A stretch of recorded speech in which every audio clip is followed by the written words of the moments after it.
প্রযুক্তির ছোঁয়ায় দ্রুত বদলে যাচ্ছে বিশ্ব, আর সেই পরিবর্তনের ছোঁয়া এবার পৌঁছে গেছে কুড়িগ্রামের ফুলবাড়িতেও।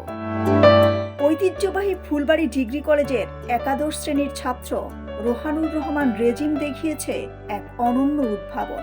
নিজের মেধা ও উদ্ভাবনী শক্তি দিয়ে সে তৈরি করেছে একটি এআই স্মার্ট রোবট কার, যা চলতে পারে ড্রাইভার ছাড়াই।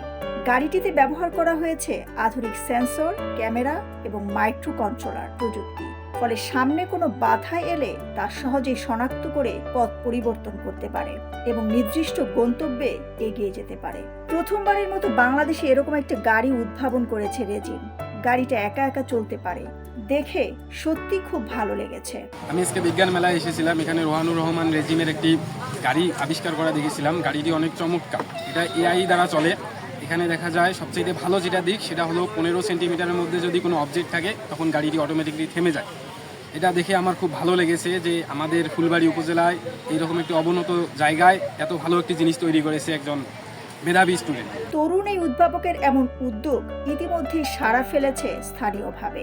রোবট কার উদ্ভাবক রেজিম বলেন, কয়েক বছর আগে আমি একটি মিডিয়ায় চায়নাতে অ্যাপসের ড্রাইভার ছাড়া এই গাড়ি চালানোর বিষয়টি আমার চোখে পড়ে। সেই থিমটা থেকেই আমি এটা তৈরি করেছি। আমি কিছুদিন আগে চায়নায় দেখেছিলাম যে একটা অ্যাপের মাধ্যমে গাড়ি বুকিং করা হয়, তারপর গাড়িটি নিজে নিজে আসে, কোনো ড্রাইভার থাকে না এবং গাড়িটি তার নিজ গন্তব্যে একাই একাই চলে এবং কোনো ধরনের ত্রুটি ছাড়াই। তো সেটা দেখে আমার মনে হলো যে বাংলাদেশে তো এরকম নাই, আমি নিজেও একটা এরকম গাড়ি তৈরি করতে পারি। তো সেটা দেখেই আমি একটা গাড়ি তৈরি করেছি যেটা নিজে নিজে চলবে। ফুলবাড়ি ডিগ্রি কলেজের প্রভাষক আসাদুজ্জামান বলেন, আমাদের একাদশ শ্রেণীর ছাত্র রেজিম একটি এআই স্মার্ট রোবট কার তৈরি করেছে। আজ আমরা সেটা প্রদর্শন করছি, অনেক লোকজন দেখছে। আমরা রেজিমের এই উদ্ভাবনকে আরো পূর্ণাঙ্গ রূপ দেওয়ার জন্য সরকারের সহযোগিতা কামনা করছি। আমাদের কলেজের প্রথম বর্ষের শিক্ষার্থী রোহানুর রহমান রেজিম একটি ড্রাইভারলেস কার উদ্ভাবন করেছে, যে কারটি ড্রাইভার ছাড়াই চলতে পারে এবং বিভিন্ন বাধা পেলে সে নিজের থেকেই থেমে যায়।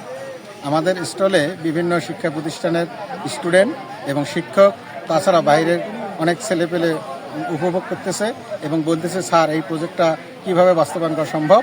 আমরা এই প্রজেক্টটা সামনে এগিয়ে নিয়ে যেতে চাই, তাহলে সরকারের পৃষ্ঠপোষকতা এবং আর্থিক সহায়তা আমাদের বিশেষ প্রয়োজন। সঠিক দিক নির্দেশনা ও সহায়তা পেলে রেজিমের এই উদ্ভাবন একদিন বড় পরিসরে দেশে প্রযুক্তি খাতে গুরুত্বপূর্ণ ভূমিকা রাখবে, এমনটাই আশা সবার। দিলরুবা খান, ন্যাশনাল ডেস্ক, সোনালী নিউজ।